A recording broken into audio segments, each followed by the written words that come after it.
ఏది నలుగురిలో వచ్చే శక్తి లేకే, నలుగురిలో తిరిగే శక్తి ఉండొద్దు. అతనికి తగిన వాళ్ళతో పరామర్శించడమే, అంతేగాని మంచి వాళ్ళతో పరామర్శించే శక్తి లేదు. అది ఆయన తెలిసేది ఏమి లేదు కాదు, తెలిసింది చెప్పటానికి. ఆయన దాని గురించి ఏం ఆలోచించగల శక్తి ఉంది అతని దగ్గర, ఏమి లేదు. ఎవరు నమ్మరండి. సుఖంగా ఉందండి, ప్రజలందరికీ సుఖంగా బ్రహ్మాండంగా ఉంది. అన్ని పథకాలు బాగుండాయి, డెవలప్మెంట్ బాగుంది, అన్ని బాగానే ఉన్నాయండి. పొజిషన్గా ఉందండి, అతను చేసే పనులు బాగానే ఉన్నాయి, పరిపాలన బాగుంది. అసలు ఎప్పుడు ఎక్కడా తప్పు జరగలేదండి, తప్పు జరగడానికి ఆస్కారమే లేదు ఇందులో. ఎందుకంటే చాలా జెన్యూన్గా జరిగింది ఇది.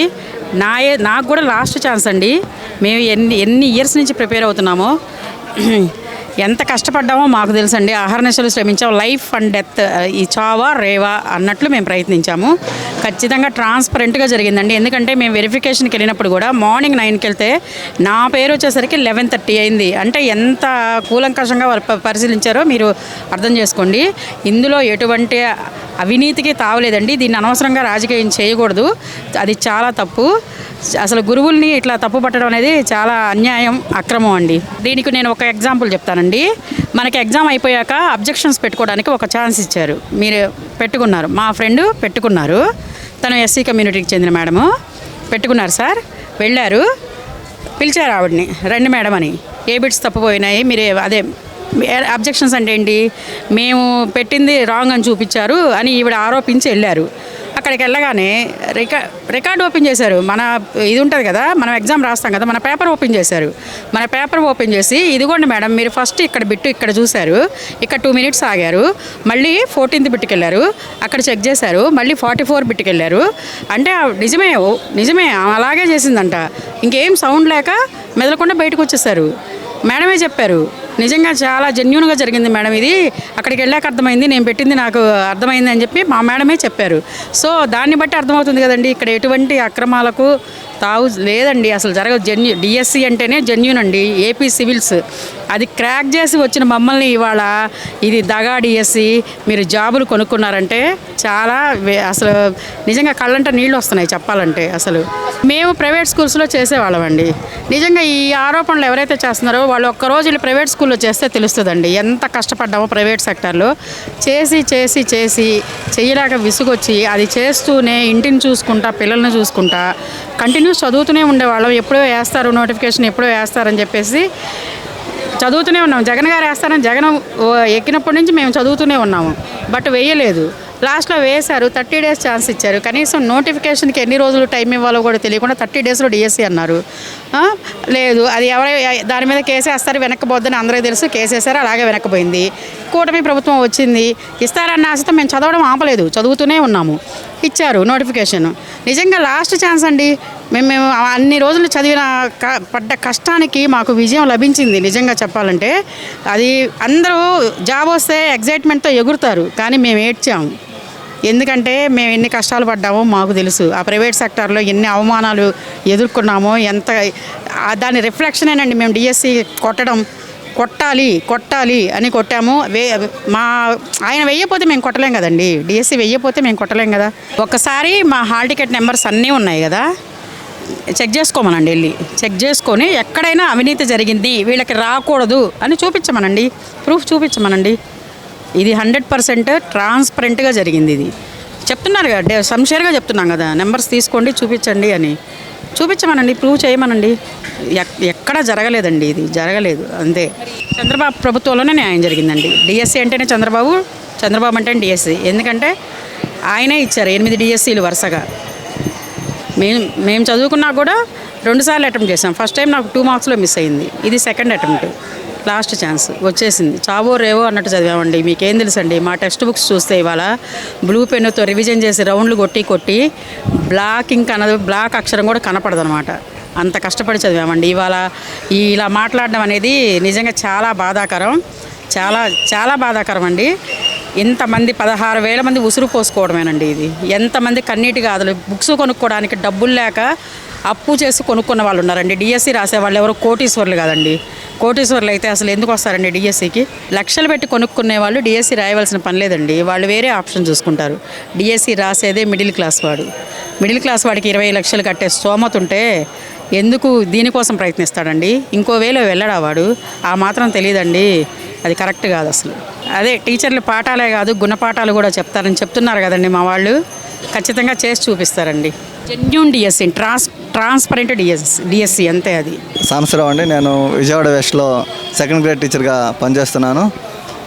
నేను బీసీఏలో సెలెక్ట్ కావడం జరిగింది.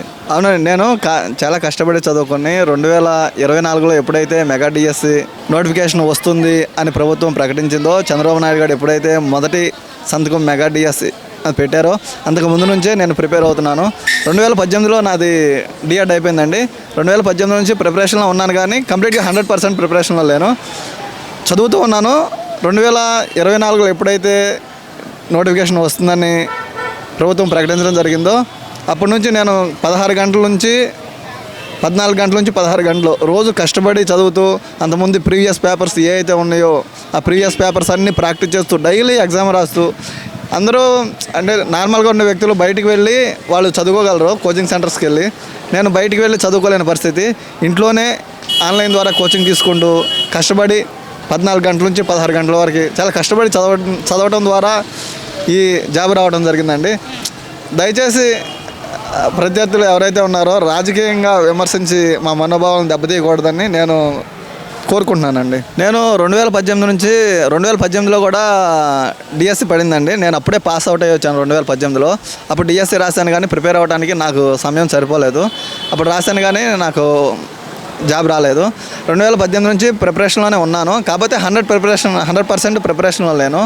ఎప్పుడైతే 2024లో డిఎస్సి వస్తుందని తెలిసిందో అప్పటి నుంచి డైలీ చదువుతూ, ఏదైతే మనం చదివామో చదువుకున్న దాని మీద ఎగ్జామ్ రాస్తూ, అలా మళ్ళీ గ్రాండ్ టెస్టులు రాస్తూ, మళ్ళీ ప్రీవియస్ పేపర్లు ఏవైతే ఉన్నాయో వాటిని ప్రాక్టీస్ చేస్తూ అలా కష్టపడి చదవడం ద్వారా ఈ జాబ్ వచ్చింది. ఎవరైతే భవిష్యత్తులో డిఎస్సి రాయాలి, జాబ్ కొట్టాలనుకుంటారో మీరు మీ స్వశక్తిని నమ్ముకోండి, కొద్దిగా కష్టపడండి, ప్రాక్టీస్ చేయండి, అదే చదవండి, పదే చదవండి, ప్రీవియస్ పేపర్స్ రాస్తూ ఉండండి, మీకు ఫలితం ఉంటుందని నేను గ్యారంటీ చెప్పగలను. లేదండి, స్కామ్ జరిగిందని అలా చెప్పకూడదు. ఎందుకంటే మేము కష్టపడి చదువు వచ్చాం కదా, మమ్మల్ని కూడా అడిగితే మేము చెప్పగలం. మేము ఎప్పుడైతే ఎగ్జామ్ అయిపోయిన తర్వాత సర్టిఫికేట్ వెరిఫికేషన్ పిలిచారో, సర్టిఫికేట్ వెరిఫికేషన్ అయిపోయింది. మేము పిహెచ్డి క్యాండిడేట్ కాబట్టి మాది హారిజాంటల్ రిజర్వేషన్ కాబట్టి జనరల్ నార్మల్గా సర్టిఫికేట్ వెరిఫికేషన్ జరిగిన తర్వాత కూడా మళ్ళీ సదరం సర్టిఫికేట్ వెరిఫికేషన్ కూడా జరగాల్సి ఉంది. ప్రభుత్వ నిబంధనల ప్రకారం సదరం సర్టిఫికేట్ వెరిఫికేషన్ కూడా జరగాల్సి ఉంది.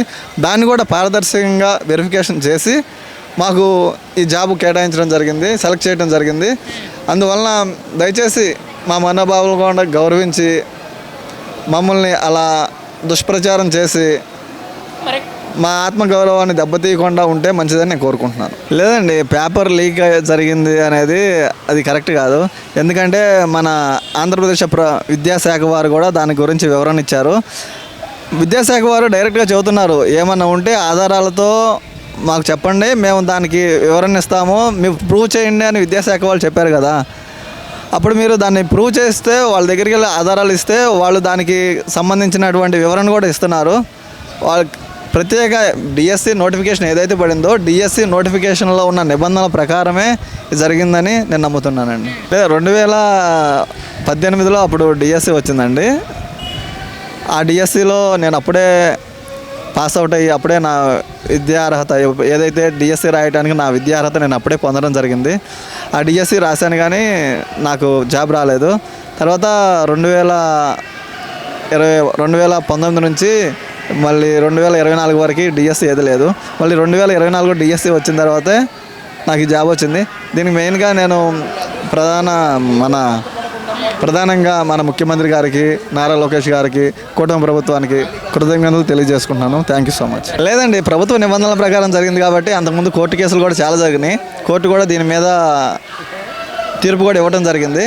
అది జరగకపోవచ్చండి, ఎందుకంటే ఏదైతే అక్రమాలు జరిగితే క్యాన్సిల్ చేయడానికి అవకాశం ఉండిద్ది. అక్రమాలు జరగలేదు కాబట్టి క్యాన్సిల్ చేసే ఛాన్స్ ఎక్కడ ఉంటుంది, అది జరగకపోవచ్చు. మెగా డిఎస్సిలో సెలెక్ట్ అయిన ఒక అభ్యర్థిగా ప్రస్తుతం ఉపాధ్యాయునిగా పనిచేస్తున్నాను. చాలా ఫెయిర్గా జరిగింది. ఇది దగా డిఎస్సి కాదు, చాలా ఫెయిర్గా జరిగిన డిఎస్సి అని నేను గాఢంగా నమ్ముతున్నాను.